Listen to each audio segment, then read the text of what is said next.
یارانە کوردەوار وەختتان وەخێر ئومیدوارم لە هەرکوێ هەن ساق و سەلامەتوەن. من ئەم شەو قەرار بوو لەسەر نووسینێکی ئاغای بەختیار عەلی و بەدەستاویزە ئەو نووسینە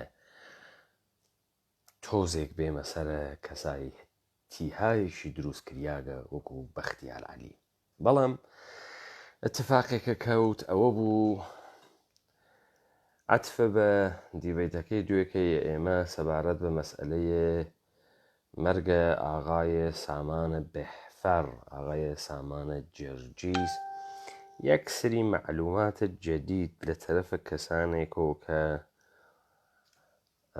جۆزە خەڵکەم سەرزەمینەوە بۆیان ڕۆشنبوونەوەی حەقیقەت مهمە گەیە دەسە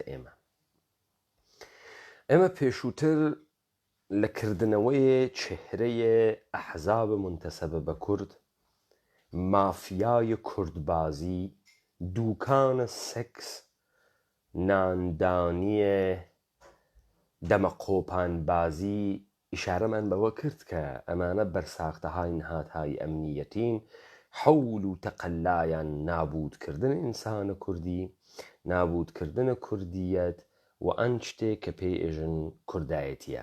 بۆیە ئەمانە تەبلیغێکی شەدیدیان بۆ زوان بازی، لباس بازی و هەڵپەڕکە بازیە کرد.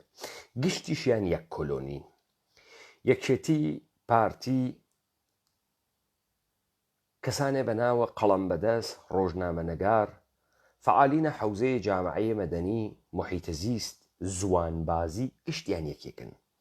هەر لە قوتبالدینە سادقی و گرتگەم تا زیائالدینی و تا فعالانە حەوزەی جامعەی مەدەنیە تێ هەڵدریاک، ئەمانە گشتیان سەهیم و شەریک بوون لەم اتفاقاتانەی کە خەریکە لە سەرزەمینە ئێمە ئەکەوێ. بۆیە من بەر لەوەی کە داستانەکەی بەختیار عەلی مەترەح بکەم و بێمە سەر مەسئلەی بەختیار عەلی، تێمە سەرە ئەم خەبەرە جەدیدەی کە لەسەرە مەرگە سامانە جێرجیسات کە من دوێکە لە بەحسەکە ئاماژەم بە کەسانێک کرد بە عنوانە فعالینە حەوزەیە جامعەیە مەدەنیە ئوستانە کرماشان، کەسانێک وەکو نەعیمە نەجەفی، وەکو شەهریارە تەحماسبی، وەکو کەسێک بەناوە ئەرسەلانە هدایەتی. ئەمانە یەک تیمن، تەکە یەکتریە. ئەمانە دوکانێکیان بەناوی کوردایەتی دانیاگە و لەم دوکانە کوردایەتی کە خەریکن ئەیوەنە بەرۆ، خەریکی نابودی اجتماع و جامعەی ئێمەن. لەسەر جەریانە ئەم سامانە جێرجیسە ئێوە شاهدن هەرسگاهەیەک یەکتان بۆ ئەکەنە بۆت گەورەی ئەکەن، زلی ئەکەن، ئەمە زلن بوو، ئەمە شتێ مهمەی بوو، ئەمە زد جمهوریە ئیسلامی بوو، ئەمە هەڵەهات بەدەست جمهوریە ئیسلامی، ئەم جمهوریە ئیسلامی تەرۆری کرد. کارە ئەم تەوەهماتە گەیوە جێگەیەک، ڕزا کەعبیەی و چوو بم بۆ توالت، بوومیان نیاگەسە ناوە سەنگە توالتەکە بووم تەرۆرم کەن. ئاواسەیتر هەکە لەولاوە بۆ خۆی داستانێک مەترەحەکات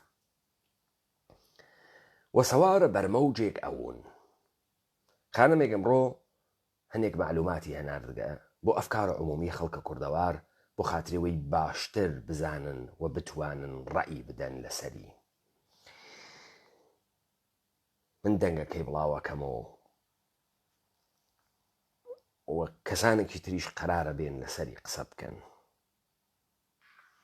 سڵاو ئاغای پەیمان، شەڵا کە باش بن لە ڕابطە با مەرگە سامان جێرجیس ئەتلاعاتی گەم هەیە کە شاید بتوانێت کۆمەکتان بکات حەقایق ڕۆشنترە و بێتەوە. دوستێ مشترک لە بین من و سامان بوو کە من لە جەریانم ئتلاعاتە هەم.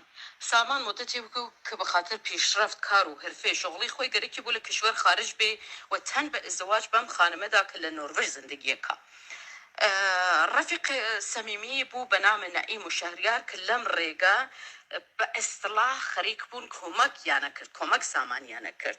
من لە مدتە زانیم کە سامانیان نیاگەسە تحتە فشار کە ئەبێ 20,000 دلار پارەت هەبێ تا بتوانی بە ئزدواج بڕوویتە نۆروێژ. دوایەوە سامان دەست بە داوان ئەم ڕەفیق و ئەو ڕەفیق بوو کە کۆمەکێ بکەن ئەم پۆڵە جەماوەری بوو.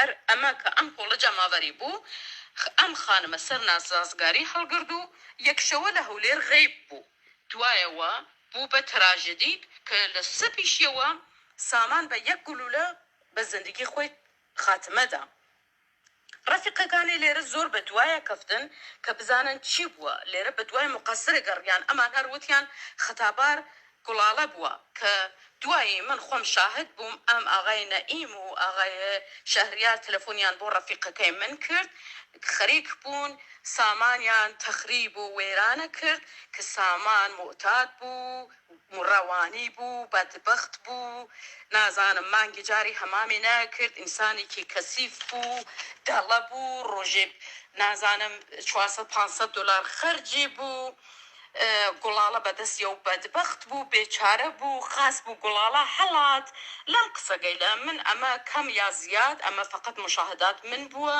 ئومیدوارم کۆمەکێ بکە حەقیقەت ڕۆشنە و بێتەوە من نە شتێکم ئەزافە کردووە نە شتێکم کەم کردووە هەر ئەوە کە بە چاو خۆم بینیوە. ئۆکێ ئەمە بە تیکە تیکە فەرمایشاتە ئەم خانمە بەڕاستی بکەین تیکەی ئەووەڵی. سڵاو ئاغای پەیمان شەڵاکە باش بن لە ڕابطە با مەرگە سامان جەرجیس ئەتلاعاتێکم هەیە کە شاید بتوانێت کۆمەکتان بکات حەقایق ڕۆشنترە و بێتەوە دوستێ مشترک لە بین من و سامان بوو کە من لە جەریانم ئەتلاعاتە هەم سامان مدەتی بکە کە بەخاطر پیشرفت کار و هەرفێ شغڵی خۆی گەرەکی بوو لە کشوەر خارج بێ و تەن بە ئەزدواج بەم خانمەدا کە لە نۆروژ ماڵێ سامان مدەتێک بوو کە بۆ خاترە پێشرفتە کارە خۆی گەرەکی بوو لە کشوەر خارج بوێت و هەر بەم بۆنەوە تەنیدا بە ئیزدواجکردن تەکە ئەم خانمە لە نۆروێژ بزانن ئەمە ئینسانە مهمەیەکن و ئەمانە بەر عەلەیهی جمهوری ئیسلامی قسەیان کردگە و مەقالەیان نووسیگە و کۆڕە زووانێ دایکی ئەگێڕن و گۆڕانی ئێژن و ئەمانە و ڕۆژ هەڵات و ڕۆژ ئاوا ئەکەن ئەمە گشتی سەناریۆس تەوەجۆکەن ئەم ئاغا هاتە کوردستانە داگیرکراوە لای کۆرپۆرێشنە عێراقی حەلیمە کوردستان ئەمیانە کردە فەعالە سیاسی کردیانە کەسێک کە جمهوریە ئیسلامی فشاری بۆی هاوردەگە ئەمە دەرچووگە ڕۆژێ لە لای پاکو ڕۆژێ لە لای کۆمەڵە بوو گۆرانی ڕەپی بۆ گشتیان ئەخوێند تەوەجۆکەن تەوەجۆ بکەن ئەم کۆلۆنیانە گشتی یەکێکن جامعەی مەدەنی وەزارەتە ئیتلاعات پاسەداتە جامعەی مەدەنی فوتیەکە گەورەیەکە جامعەی مەدەنی خاتە باوەشە ناسەرە ڕەزازی خاتە باوەشە کۆمەڵە خاتە باوەشە حیزب دموکرات خاتە باوەشە پاک کاوراوە چهرەیە بۆ ئێوە دروسەکەن ئەم چهرەکە بۆ ئێوەی دروسەکەن لێ و دووە ئەم چهرە کارێکی تری پێیەکەن کاربوردێکی تری هەست کاربورد ئەم چێرانە چییە؟ کاربوردە ئەم چێرانە مانەوەی ڕواڵەتە ڕووکەشە کوردایەتیە فەسۆمیە دەستگاهای ئەمنیەتیە جوولەکەی ئانووسی ئێرانیە تەوەجۆ ئەکەن گشتیان دەستوە دەسە یەکتری خەریکن پاسی ئەدەنە یەکتری چێرە دروسەکەن بەرنامە دروسەکەن بۆیە تۆ ئەوێنی کەسێ وەکو نەعیمە نەجەفی تەکە ڕەفیقەکانیا کە هەن بە شوێنە کەلهۆڕستان بازیە ئاغای ژیار ئەتوانێ بەڕاحەتی لە تەلەڤیزیۆنە گەلە کوردستان کار بکە لە لای تەلەڤیزیۆنە خاکە کار بکە بڕوا لە KBC4 کار بکە مۆرەی هەرزگەردە لە ناوە ئەو منتەقە تێت و ئەچێت و لەگەڵ مردم قسە ئەکات و فعالە حەوزەی جامعەی مەدەنیە و کورد بازە کە چێ اتفاقی بکە فێم کە ئەم اتفاقاتانەیە کە ئێوە ئەوێنن سناریۆ بۆ ئێوە دروست بکەن قەهرەمان بۆ ئێوە دروست بکەن تەوەجۆکەن لەم وەسەتیشە ترافیکە سەکسە زووزە نەقەیە کەنیشکە مردم بەربادانە پوڵ خواردنە کەسافەتکاری ئەویش بەناوە چی؟ بەناوە ملەتە کورد بەناوە کوردبازی یەکێ دەمە قۆپانی ئەکەنە پێ یەکێ سەروێنی ئەوەسنە سەریان لە پشتە مەمکۆڵانە بە پەنجە و هێمنە موقریانی و جەماعەتە ئاوا خۆیان کۆ ئەکەنەوە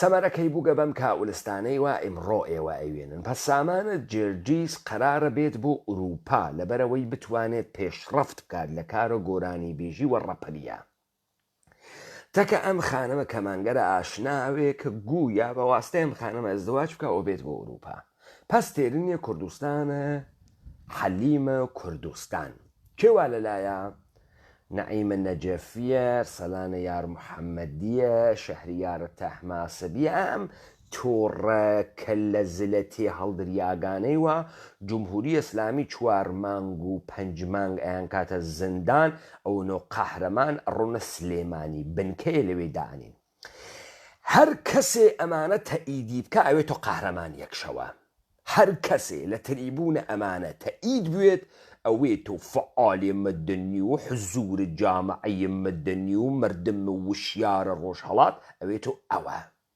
تەوەجۆ فەرمونون پس ئەم خانەمە لە تیکەی ئەوڵە فەرمایشاتیە وتی کە ئەم ئاغا بۆ خاترە مەسائلە کاریگەرێکی و لە کشوەر خارج بێت خەڵ تێنە سەر بەشهای ترە قسەکانی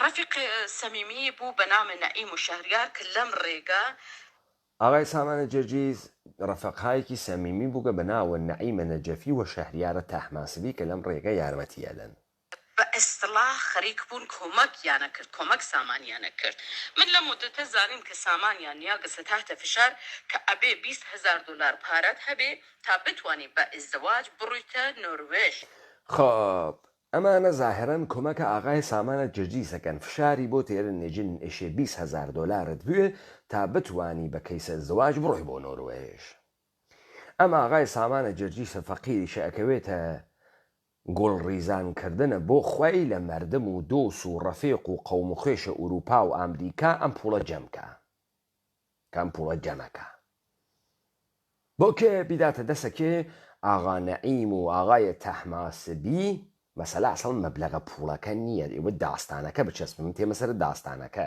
ئەم گزارشێک خانەمەیدا دوایەوە سامان دەست بە داوان ئەم ڕەفیق و ئەو ڕەفیق بوو کە کۆمەکێ بکەن ئەم پۆڵە جەماوەری بوو هەر ئەمە کە ئەم پۆڵە جەماوەری بوو ئەم خانمە سەر ناسازگاری هەڵگرد و یەکشەوە لە هەولێر غەیب بوو دوایەوە بوو بە تراژدی کە لە سەپیشیەوە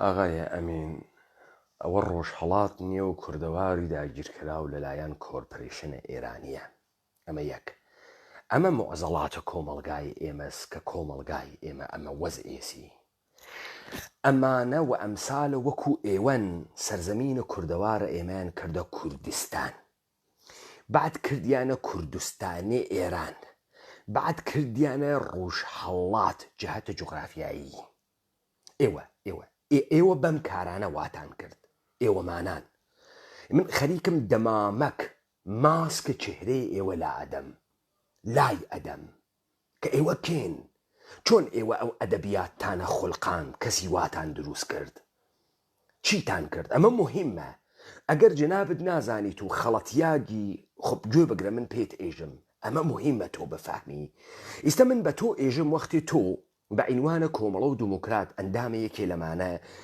قسە ئەەکەی ئێژی کوردستانی ڕۆژهەڵات بەڕاستی جنبشێکی گەورەی مەدەنی هەست تۆ ئەو قسە ئەیکەی قسەی وەزارەتە اطلاعاتە قسەی خۆت نییە چون ئەم جنبشە مەدەنیە یەک سری مهرەی بەرساختەی هەست کە وەزارەتە اطلاعات دروستی کردن چارتە کاریان مشەخەسە ئەجێندایان مشەخەسە و ئەحزابێ بە ناوی کۆمەڵە و دموکراتیش ئەمانە بە ئەفرادە خۆیان و سەمەرەیە مبارزەیە خۆیان ئەزانن ئێلەمانهایە کە ئەمانە لەسەری کار ئەکەن بە ناوی کوردایەتی چییە؟ یەک لەباسە کوردی وەکو هێلکەی کوردی وەکو تەماتەی کوردی وەکو بنێشتە کوردی ئەچی وەکو سەکسە کوردی وەکو ماچە کوردی وەکو ئەمانە دوو زوانێ کورد زمانێ کوردی زمانێ کوردی زمانێ فاسۆمیە ئەمە داستانە دووەم داستانە سەوەمی بۆنەوە ئێڤنتە جاران فقط نەورۆز بوو ئێستا جەژنە خاوەن کاریشی تێهاتکە ئێستا ئەربعین و ئاشورا و تاس و عایشی تێهاتکە ئەمانە بووگنۆ بۆنەی کوردایەتی. پەس بوو بە چی؟ بوو بە چی؟ بوو بە جلوبەرگ. بوو بە چی؟ بوو بە زومانی. بوو بە چی؟ بوو بە ئێڤنت، هەڵەبجەس و شعرە هەڵەبجەس و شەبە شێعرە و تەلەڤیزیۆن. ئەمانە بۆتان گەورەکەن. لە پەسە پەردەی ئەم جەریانە چی ئەگوزەرێ؟ تحتە ناوە کوردایەتی، تحتە ناوە شۆڕشە مەردەمە کورد. ئەووەڵەن ئینسانە کوردی ئەکەن بە ئێرانی. ئەمە یەک. ئینسانە کوردی و سەرزەمینە کوردەوار بچووک ئەکەنەوە، ئەیکەینە قەومی ئیتنیکی. ماف دێرنە بەرەوە، ماف. بعد مافێ ڕەوا، یعنی ئێمە مافیشمان نەزنا ڕەواز. ماف. کەس تعریفە ماف ناکە، کەس نایژێ ماف چییە. ئەسڵەن کورد کێس کە مافەکەی چیوێت. وەێ مافێ کورد. مافێ کورد چییە؟ دەمە قۆپان، زووان و بۆنەس. تەوەجۆت کرد ئاغایان. پس ئەمانە مهمن. بە تۆ لە دڵە ئەما چی ئەوێنیت؟ لە دڵە ئەمە یەک داستان ئەوێنیت. فدرالیزم، خودمختاری دەرچەهارچوو حکوومەتێ مرکزیە ئێران. ئەمە تەواوی ئەجەنداکەس وانە. خۆ کێ تێنە ناوە ئەمانە؟ کێ تێت؟ خۆ ئەم دوکانە حیزبە ناوی تەعتیل بێشی مردم دەرگیرکەی، چێرەی بۆ دروستکەی. کەسی بۆ بگری بخیتە زندان دەری بێری. تۆ کەس ئەگرێت ئەیخاتە زندان بۆت هەنگاو بە عنوانە خەبەرگوزاریە حقوقە بەشەرێ کوردستان قسە ئەکە. کوردپرس قسە ئەکە، مخابرەیەکە. خەبەرگوزاری های ڕێز و دروشتە سپاه پاسداران ئەیکەن. ڕووداو ئەیکا، کەی 24 ئەیکا، کورد سات ئەیکا، کورد کاناڵ ئەیکا، ڕۆژهەڵات ئەیکا، تیشکتیڤی ئەیکا. گشتیان مخابرەیەکەن. درست ئاغایە. تا تو بفهمی ئەم مەسەلە چەنێ مهمە. پس ئێمە ئالەگرا فەهمیمان ئاغایە سامانە جێژدیسە فەقیر کاورایەکی ڕەپەرە. وەم ئاغا بۆ پێشڕەفتە کاریە خۆی تێتە دەرو و تێرنی سلێمانی. تماشاکە ئەمەی کە ئاغای سامانە جەرجیس بێتە سلێمانی شتێ خراوێک نییە. بەلئەخەرە ئەم کۆمەڵە و دموکرات و ئەم پاک و ئەمانە بلەخەرە نانێ ئەخوەن. دوو، ئەم داستانە کوردایەتی و دەمە قۆپان و ڕۆژهەڵات و ئەمانە نانێتریش ئەخوا. لەبیرتان نەچێ ئاخرین گۆرانیە کەم ئاغایە ڕەپرەوتی بۆ باجی زارا بوو. باجی زارا و قەهرەمانە و لاوە قسەی پێمەکە و قسەوەم حیزبانە مەکە و قەهرەمانن. قسەوەمەم کۆڵانە بە پەنجە مەکە. ئێوە نەوتی کوڕ و کاس و سەرگەردانم، مینا خانم مینام شانن ئەو شان مینا بەسەڕا بەهەسە خەرگە خەسە. ئەمە ئەو داستانە سە وا تۆ نایفەهمی دوژمن چه شەکڵیە. نایفەهمی. دەنگەکەم کەم کردو لەبەرەوەی ئەمسالی وەکو تۆ وەختی فکرەکامانە مەقولە نیەن و ئەم مناڵانی ئێمە عینە مامر ئەیان کوژن. ئەمە مهم نییە ئاپۆ کوژیاگە لە ئوردوگای کۆمەڵە، ئاپۆ حسەینی. ئەمە مهم نییە ها و تۆ بۆت مهم نییە. ئەمە مهمە کۆمەڵە. ئەمە ئەخاتە ناوە کاروانە شەهیدان. هەر ڕۆڵەیەکیش دەسی نەوێسێت شەڕکەروێت. ئیستا قدرت استدلاری نییە، نافەهمێ معزەلەکەی چییە، وەلی ناخی پاڵی پێوە ئەنێت لە بەرامبەر زوڵما بوێسێ بیوەی بەیلێ ساردیکەی تۆ. خانەوادە شەهیدە کۆمەڵە دروست کردگە، کاروانە شەهیدانە دروست کردگە، داڕێ ئازادی و ئاوداگە هەڵید بوو. و ئەمانە دوکانەکان ماگەسۆ. تۆ بۆت مهم نییە، بەڵام بۆ ئێمە مهمە. بۆ ئێمە مهمە، خەیلی مهمە. ئێمە ناڵین خوێنە یەک نەفەر لەم سەرزەمینە ئێمە بە فیڕۆ بچێت. ئەگەر ئێمە ئیدعای جەهانە کوردی ئەەکەین، سوڵتەی کوردی و دەسەڵاتە کوردی ئەەکەین، تەمام ئەفرادە ئەم سەرزەمینە شەهر یارانە ئەم سەرزەمینەنە و گیان و ماڵیان بۆ ئێمە مهمە و پاراستن گیان و ماڵیان وە لە ئەولەویەتە ئێمە. داستانە سامانە جەرجیس داستانە هەزاران ئینسانێکە لە ساڵە 91 و تا بە ئیمڕۆ دوای حەلیمە کوردستان کوڕ و کەنیشک ئاوارەی حەلیم کریان، بە فاحشەگی کێشیان، کوشتنیان، بۆ مزوری بەکاریان هێنان بەرعەلەیه خەڵکە سلێمانی و هەولێر بەکاریان هێنان تەرۆریان پێکردن دار و دەسەیە عەبەدلێر و ئەمسالە خالیە سوور و ئەمانە پەس ئەگەر تۆ بۆت مهم نییە ئەو مشکڵە تۆس وەلێ خەڵکە کوردەواریشێ ئەمانە بزانێت. خۆپ ئێمە لە وەهلەی ئەوەڵا دیمان ئاغایە سامانە جرجیس وەکو هەر ئینسانێکی تر بەلەخەر یەکسری ڕۆیایی بۆ خۆی بووگە هاتکە تەعقیبە ڕۆیاکانی بکە. وەلێ هەم دەوڵەتە ئێران هەم کۆمەڵە هەم دموکرات هەم پاک هەم مابەقی خونجان دیانوتیان ئەمە زەدە دەوڵەتە ئێران و گۆ خواهڵی ناگریت و دەوڵەتە ئێران لەمانە ئەکوژێ.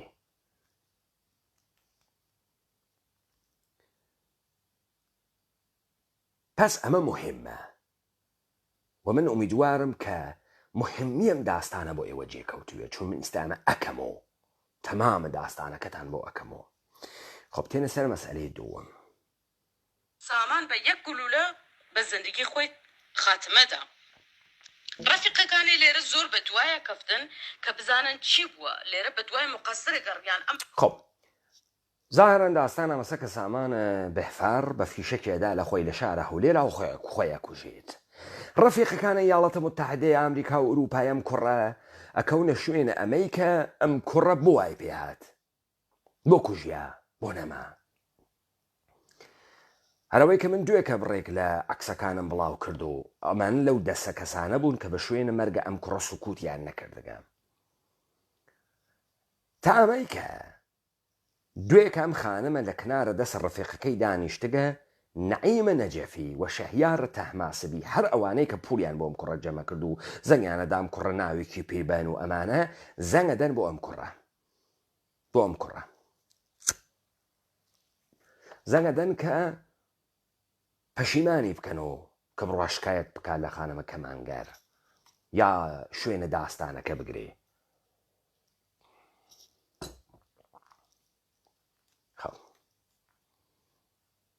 هەروتیان خەتابار گوڵاڵە بووە کە دوایی من خۆم شاهد بووم ئەم ئاغای نەئیم و ئاغای شەهریار تەلەفۆنیان بۆ ڕەفیقەکەی من کرد خەریک بوون سامانیان تەخریب و وێرانە کرد. خۆ تەوەجۆ بکەن ئاغای سامانە جرجیس هەمان قەحرەمانە ڕەپەرێ بوو کە بۆ کۆمەڵەی خوێن کە بۆ باجیزارای خوێن ئینسانێکی موەجه و شۆڕشگێر بوو.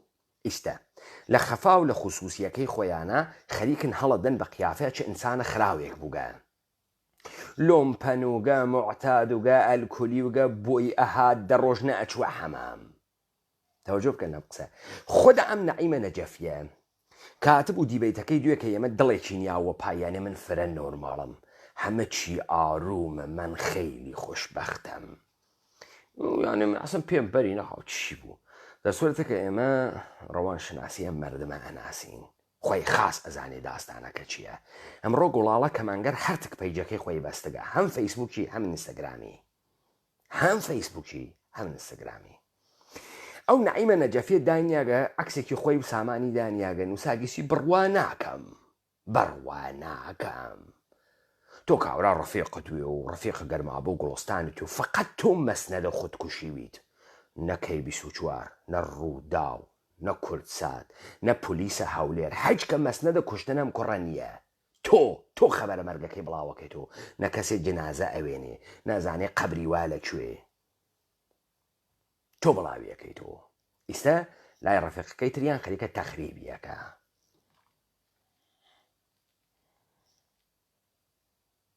سامان معتاد بوو ڕەوانی بوو بەدبەخت بوو نازانم مانگی جاری هەمامی ناکرد ئینسانێکی کەسیف بوو دەڵە بوو ڕۆژێ نازانم 400-500 دلار خەرجی بوو ڕۆژێ 400-500 دلار کاورا لە سلێمانی خەرجی وگە لە هەولێر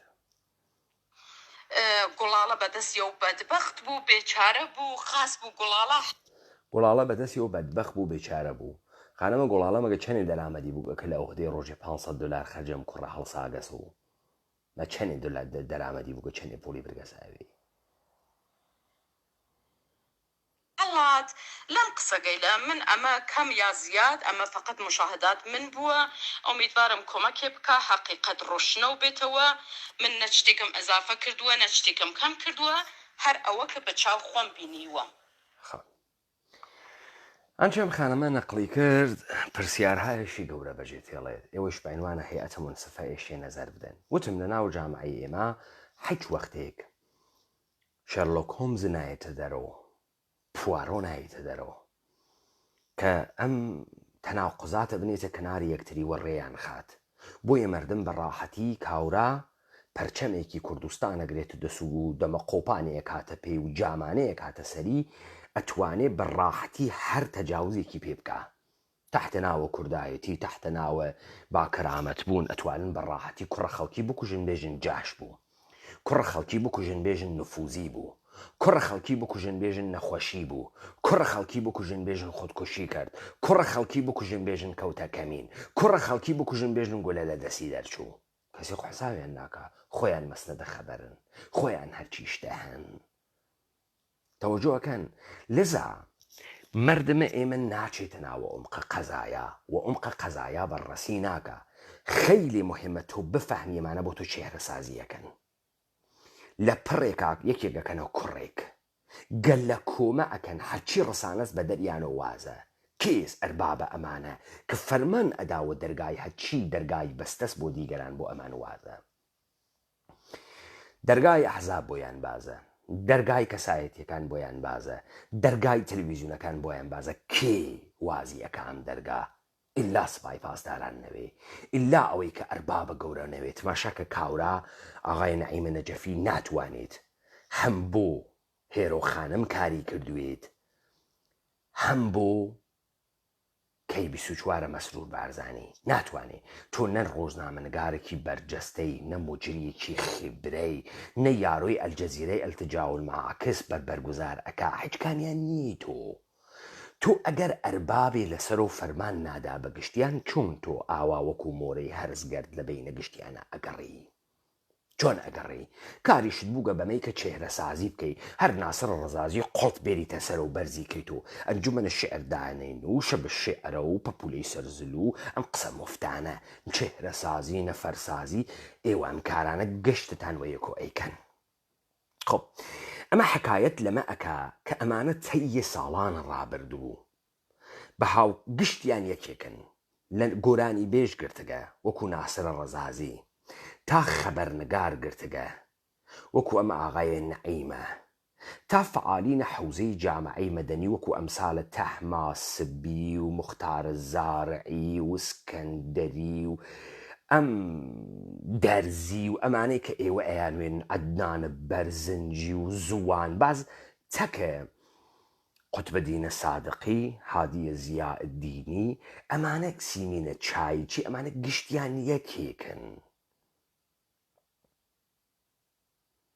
ئەجلالەقە و گشتیان یەکێکن گشتیان یەک ئەربابیان هەست هەر کامیان یەک کار ئەکەن تەمامە کارەکەیش ئەمەسە تەحتە ناوە کورد بۆ کورد خەریکن کورد نابود ئەکەن حاڵیتان بوو ئیسا حاڵیتانە داستانەکە چییە کوڕێک ئەکێشنە دەرەو لە ماڵە خۆی تێرنیە سلێمانی فوی تێەکەن گەورەیەکەن ئەمە کورد بازیەکە و ڕۆژهەڵات بازیەکە و فعالە جامعەی مەدەنی بازیەکە و کۆمەڵە بازیەکە و دیموقرات بازیەکە دەی خۆ ئالەگام کاورایانە کردە چهرەیە سیاسیە زەدە جمهوری ئیسلامی مشکڵە کوردیش چییە زووانێ کوردی کۆمەڵە و دیموکرات وی تریبونەنە اختیارامە ئەیکەنەوە قاڵ و بێن و فریاکەون و کومەرچیکەین و با دەریخەین و بابی هەنێری نەدەر و 20,000 دلاری بۆ جەمەکەن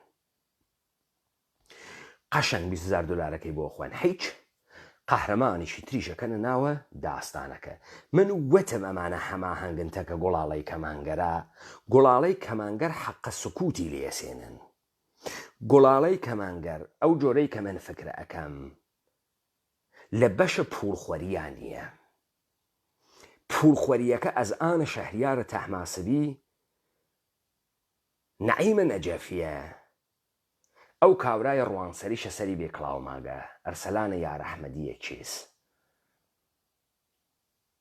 ئەمە داستانە پوڵخۆریە کەس ئەوەنە خەریان ئەچێ لە هەرێمە ئەوەنە خەریانە چێ لە هەرێمە پۆلیسە هەولێر ئەوەنە گوزارشی نەداگەسە دەرەوە ئەوەنە تحقیقی دەرمەوردە ماجەرا نەکردگە بەکراوندە ماجەرا نەکردگە ئەم داستانە چۆنە ئەم ئاغا چۆن هات کەسە ئەگرا ئێوە چۆن ئەم ئاغا تەئی دەکەن ئەو بە مۆهرە کێ ماگەسۆ لەوێ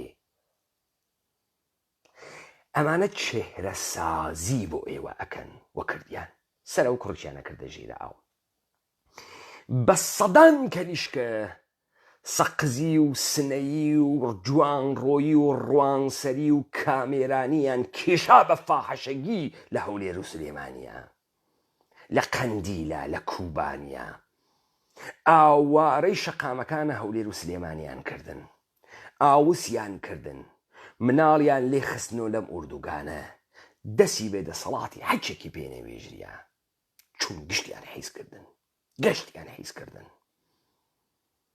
ئەم کوڕژیانەوە پێکردن تا دوێکە قەهرەمان بوو کوردباز بوو ڕەپر بوو گۆرانی ئەوەت ئێمڕۆ بووگەسۆ موعتاد ئەلکولی مانگە جارێ خۆی نایەشۆرد ئەم ژنە نازانین چۆنە چووە باوەشی بۆیە ژنەکە دوێکە لە تای نامەکەی سپاسە نەعیمە برای کردووە دیگەر دووستان ژنەکە خەریکە باجیان پێدا جا ئەمان لەم حەق و سکوتە ئەو ژنە بە خودکوشی نەکێشێنن و ئەم داستانە پۆخڵەوات نەکەن داستانێکی ترە فقط بزانن خەڵکە کوردەوارەمانە کین چه کاران چۆن ماسماڵیەکەن باشە تۆ جنایەتی واتە کردگە چۆن لە هەولێر قوتارەویای نەعیمە نەجەفی کەناراوە کناراوی دانیاگە پارتی ئەی چۆن قسەی زلە بۆ خەڵکە هەولێر ئەی چۆن هەکە قسەیەکە تەپە داتەمری بەناوە پاراستن و ئەیوات و ئەی کوژێت و سۆندا کاتە ئاسینە کاورا و تیکە تیکەیەکە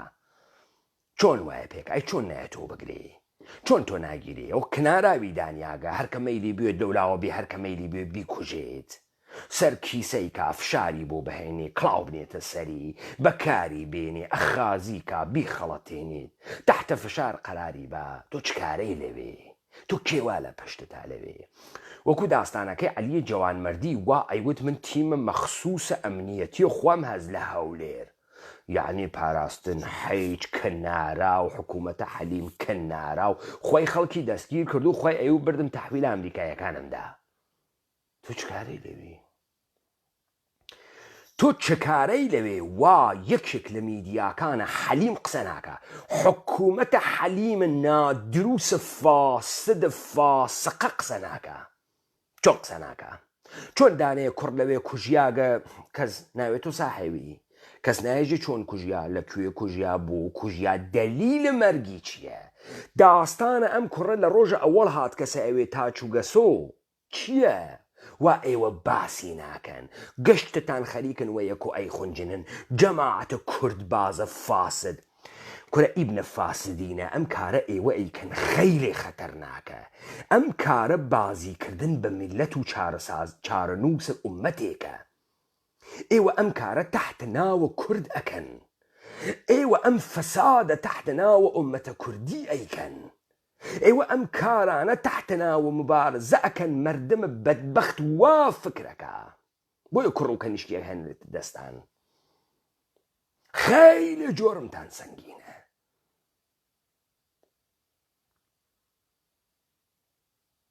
بۆ ئێوە دەرئەکەوێت کیە ئەم کڵاسە زووانێ کوردی و زووانێ کوردی و بەڕاستی و هەڵپەڕکەی کوردی و قڕپیژرەژنە کوردی و جلەکێ کوردی و ساوەریە کوردی و هێلکەی کوردیتان بۆ دانێت کێوەتان دانێت دەوڵەتە ئێران فعالی حوزەی جامعەی مەدەنی دەوڵەتە ئێران گۆرانی بێژ دەوڵەتە ئێران ئەو بۆتانی دانی ئەو بۆتانی زەد ئەکاتۆ لەم وەسەتە هەروەکو چۆن معبەرە کۆڵبەری دروست ئەکا پێکاکای بێ تەقزیەکە هەیکەلە قەهرەمانە کۆڵبەرە بۆ دروست ئەکا سپای پاسدارانی پێتەمینەکە گروههای نیابەتیە سپاهی قودسی بە باجە کۆڵبەری پێ جێبەجێ ئەکا ترافیکە مەوادە مخدر ئەکا ترافیک و قاچاقە ئینسانی ئەکا لە ڕێگەی پێکاکاوە لە ڕێگەی کۆمەڵەوە لە ڕێگەی دموکرات و بە گشتیان نانەگەیەنی تا کارکەن دەڕاستایە ئەو نیەتە کە گەرەکیسی کارکەن. پس پەدیدەی کۆڵبەرە بۆ دروست ئەکا، مەرزەکان ئەدا بە سپای قوتس کە پەکەکەوێت بووی ئێدارە بکات، پوڵی دەسەکەوێ، قاچاخە سوختی دەسەکەوێ، تەولیدە مەشروبات ئەکەن، مەشروباتە تەقەلوبیە هەنێرن، پوڵێکی فرە و فراوان لە ڕێگەی گومڕکاتۆ دەرتێرن، هەیکەلە کۆڵبەریشە بۆ ئەکەنەوە قەهرەمان. ئەیوەنە شەبەکەی یەک، ئەیوەنە تەلەڤیزیۆن، مانگە جارێ دوانی لێ ئەتلێنەوە لەبەرەوەی گەرم دائیمەن لە بورساوێ، دائیمەن لە سەراوێ، گۆرانیوە باڵایە نابێژن و چریکایان بۆ بکەن و چەمەری بگێڕن و شعر بێژن و هەڵپەڕکایان بۆ بکەن کە قەهرەمان زادە بوێت.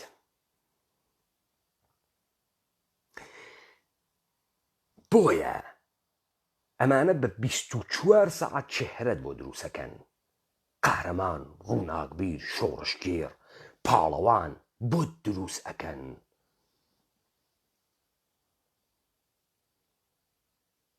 و ئەمانە خەریکە لەم کارە بۆ ئێوەکە.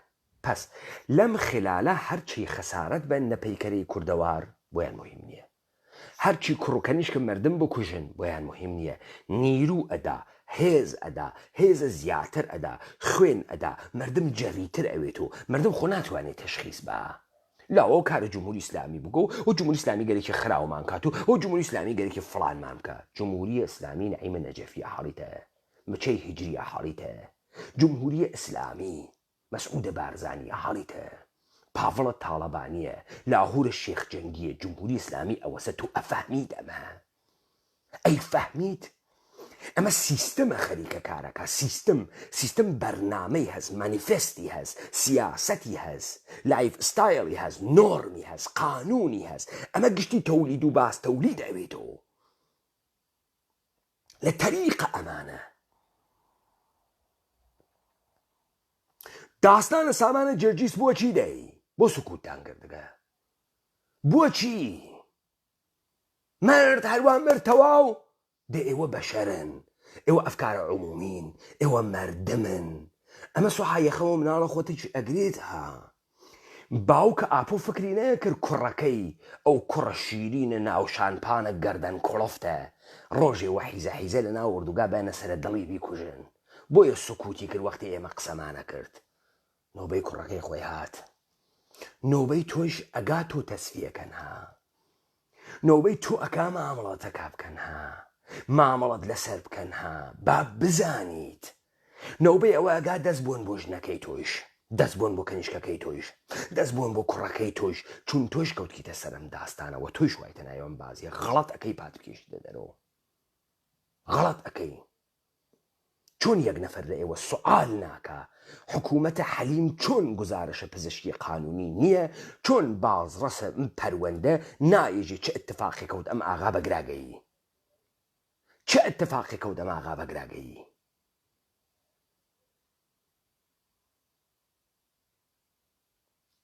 هەچکە نایژی چیە دەمە کناراوە مستەراوە، ئەمە حکوومەتە یا مستەراوە؟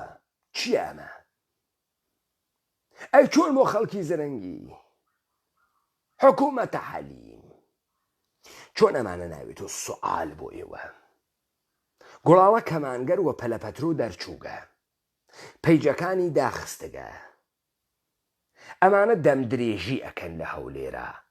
معلومە نقطە زعفیان لە گوڵاڵە هەست وە باچخاهی لە گوڵاڵە ئەکەن. ئەو خیاڵتان ڕاهاتوێ. وەلێ دوو مقەسرە عەسڵیە پەروەندە کە بە سوورەتە وازح ئەو شەهریارە تەهماسبی و ئەو نەعیمە نەجەفیە وانە هەولێرە، وانە هەولێرە، وانە بنە دەسە پارتیە لای سەرۆک بارزانیتان. ئەوانە وا لە بنە دەسە سەرۆک بارزانیتان و بنە دەسە جەلال تاڵەبانیتان ڕۆژنێ دوانسییانتان لێ نەتلێتەوە تحتە ناوە خودکوشی و خوای کوشت و فیشکیدا لە خۆی و تەجاوزی پێکریا.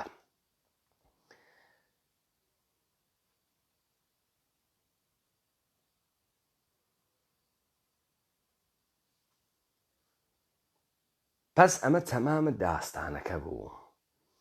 ئەوانەیە کە کەسوکارم کوڕەنە سامانە بێفەر، نازانم کەسوکاری وە دەردەکەی ئەخوا، وەلی ئەگەر پیاگواینا نەتانێش ئەو کاورە پیتەخەنەی پێ بکەن پیاگوایە.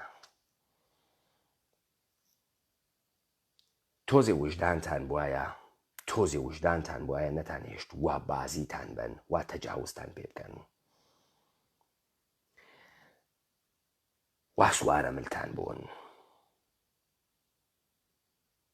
حداقل دێ ئینسان هەنووز ماگن وجدانێکی نەنووسگیان بوێت کۆنهە داستان و کۆنهە ماجەرای سامانە جرجیس بۆ ئێوە دەرکەوت تا ما بەقیەی داستانەکانە ما بەقیە قەهرەمانهای کوردبازی بۆ ئێوە دەرکەوێت چ کارە بووگن کێ بووگن ئەمانە و بۆچی لە وەختە خۆیشیا سەریانەوەڕن ئەم هەیکەلە لە کارە کەفێ و سەریانەوەڕن کاربوردی نامێنێ. ئایەوە